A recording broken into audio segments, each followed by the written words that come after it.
Welcome to Thinking Deeper by 6-7. Today we are diving into a text that, everyone thinks they know, but almost everyone gets wrong. We are analyzing the famous Egyptian Book of the Dead. And here's the quick summary. It's not a book, it's not really about death, and it's actually a high-stakes survival guide for your soul. You have to navigate this terrifying underworld, full of crocodile-headed monsters, lakes of fire, all to answer one question. Did you live a life of truth?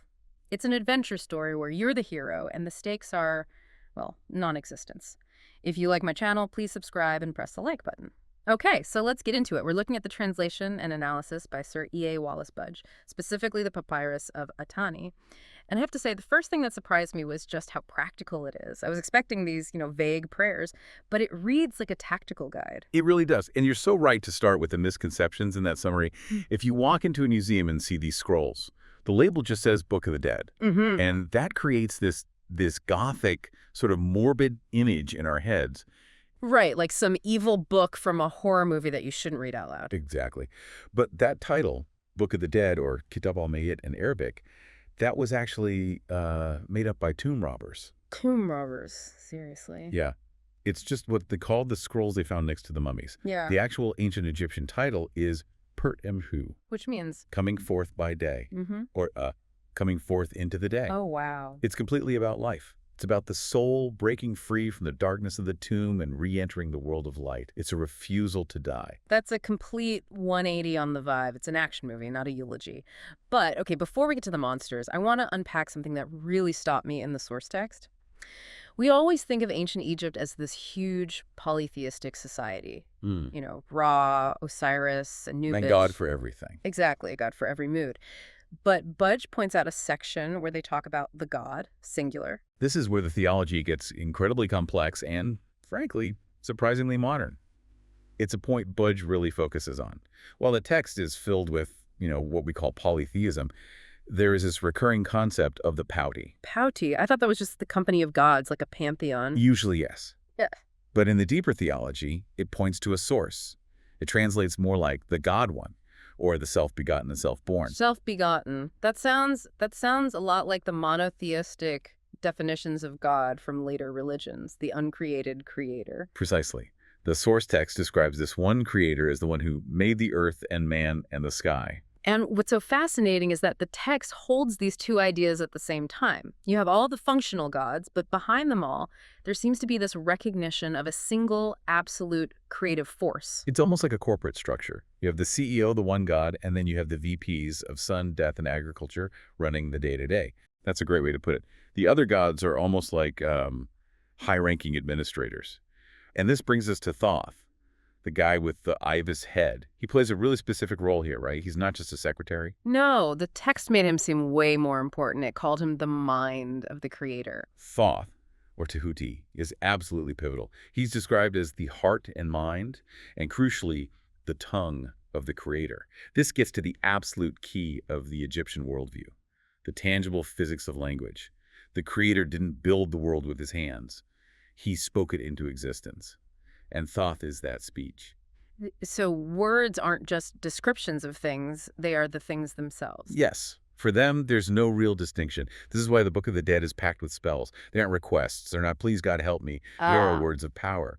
If you know the true name of a thing, you have total control over it. That explains a really weird detail I saw about the sun god Ra. You'd think Ra is all-powerful, but the text says even he needs these words to survive. It puts the gods in a very vulnerable spot, doesn't it? Every morning, Ra has to sail his boat through the darkness to create the dawn. But he faces this monster, Apep, a giant serpent trying to swallow the sun. And Ra only survives because Thoth is on the boat with him, reciting the secret name of the serpent to paralyze it. That's just wild. It's like the universe runs on code, and if you have the developer codes, the spells, you can basically hack the system, even if you're a god. That's a brilliant way to see it. It's a kind of bureaucratic theology. The gods are powerful, yes, but they're subject to the laws of the universe, especially the law of Ma'at of truth and order. Okay, so that brings us to the guy running the administration for the afterlife, Osiris. His backstory is, it's intense, like a Shakespearean tragedy with more dismemberment. It really is. It's the tragedy that became the foundation for their entire religion. Osiris wasn't some distant god. He was a king on earth. He was, for all intents and purposes, human. But his brother, Set, became jealous. Set, The ultimate villain. The chaotic uncle. He's chaos incarnate. He didn't just kill Osiris. He murdered him and hacked his body into pieces and scattered them all over Egypt. So brutal. But that's what sets up the first resurrection story, right? Essentially, yes. Isis, his wife, and Thoth collect all the pieces. They use magic, again, the power of words, to reassemble him. And Osiris rises from the dead. But here's the key thing Budge points out. He doesn't go back to ruling the living. He goes to the Duat, the underworld, to rule the dead. I did notice the text mentions a shift there from a solar religion to an Assyrian one. Why was that such a big deal for the average person back then? It was a huge democratization of the afterlife. The solar religion, the worship of Ra, was elitist. It was for the pharaoh. The goal was to board the sunboat and sail across the sky. Hard for a farmer to relate to becoming a beam of light. Exactly. But Osiris was for the people. Because he had suffered, he'd been betrayed, he'd been broken, he had died. The Yeah. common people could relate to a god who understood mortality. He offered a physical afterlife, the field of reeds, that looked a lot like a perfected version of home. So Ra is the private jet, and Osiris is the public transit that everyone can get on. A great analogy. But to catch that ride, you have to pass the test. And this is the part everyone knows. The judgment. Hall of Mahdi, the climax of the entire journey. Okay, so paint the picture. You've died. You've used your spells to get past the crocodiles. You walk into this massive hall. What do you see? You see Osiris on his throne, but before you get to him, you have to face the 42 judges, the assessors. And this gets to a really interesting point about this judgment. It's incredibly mechanical. Mechanical. How so? It's almost atheistic in its function. There's no grace, no forgiveness.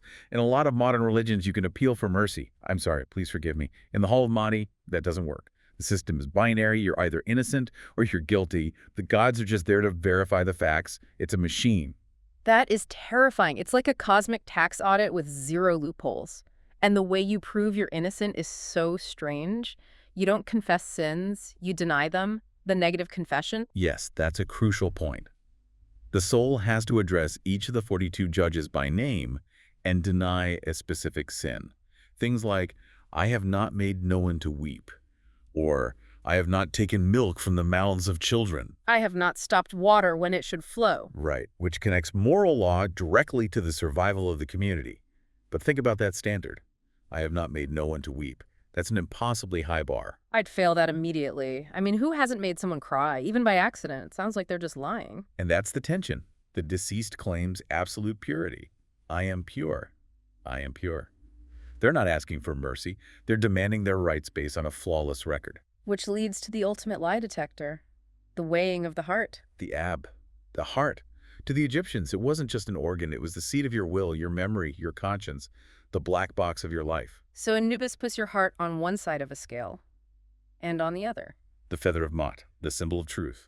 If your heart is light, if it isn't weighed down by guilt and lies, it balances with a feather. But didn't the text have a spell where the dead person actually talks to their own heart?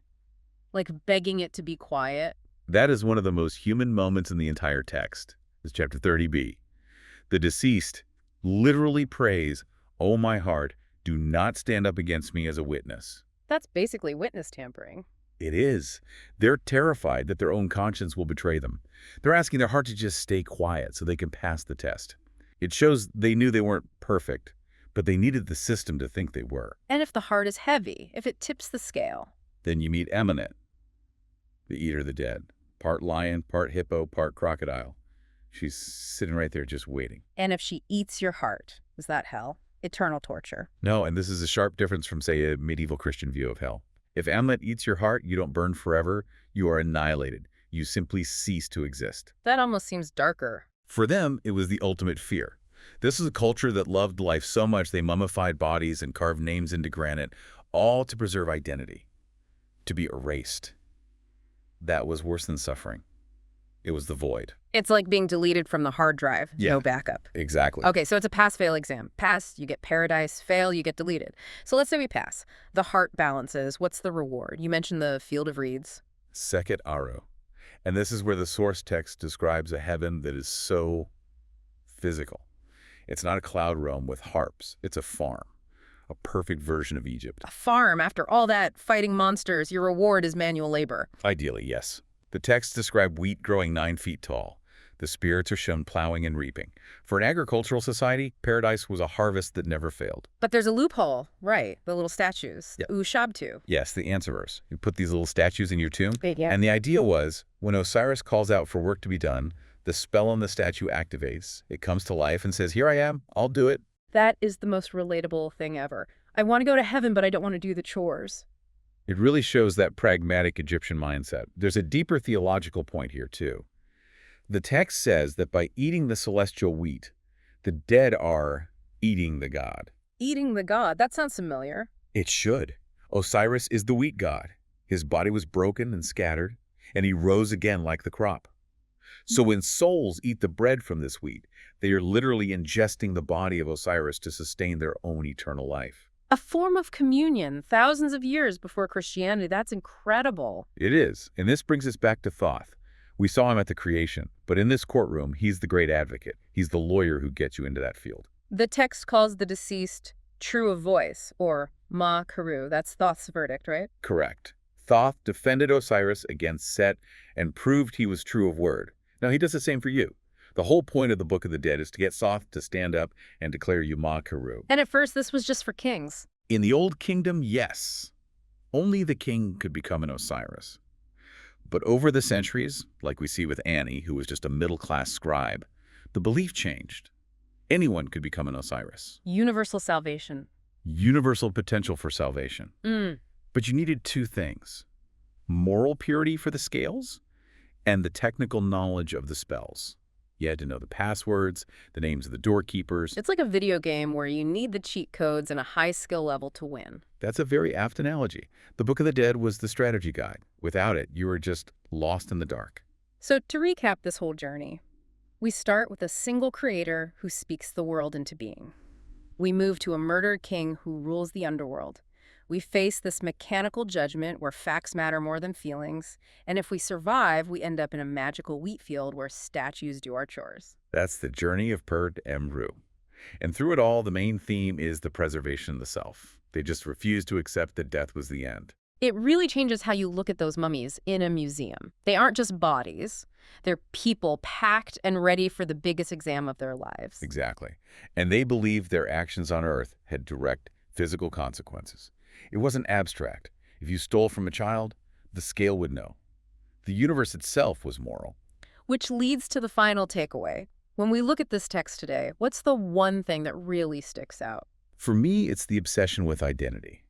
This was a civilization that feared being forgotten annihilation more than anything.